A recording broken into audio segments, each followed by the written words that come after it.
腓立比書3章1至11節。弟兄們，我還有話說，你們要靠主喜樂。我把這話再寫給你們，於我並不為難，於你們卻是妥當。應當防備犬類，防備作惡的，防備妄自行割的，因為真受割禮的，乃是我們這以神的靈敬拜，在基督耶穌裏誇口，不靠着肉體的。其實我也可以靠肉體，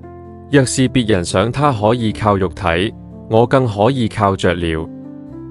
我第8天受割禮，我是以色列族便雅憫支派的人，是希伯來人所生的希伯來人。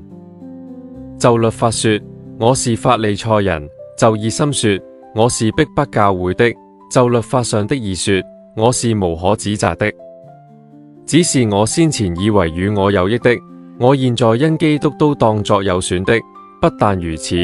我也將萬事當作有損的，因我以認識我主基督耶穌為至寶。我為他已經丟棄萬事，看作糞土，為要得着基督，並且得以在他裏面，不是有自己因律法而得的義，乃是有信基督的義，就是因信神而來的義，使我認識基督，曉得他復活的大能，並且曉得和他一同受苦，效法他的死，或者我也得以從死裏復活。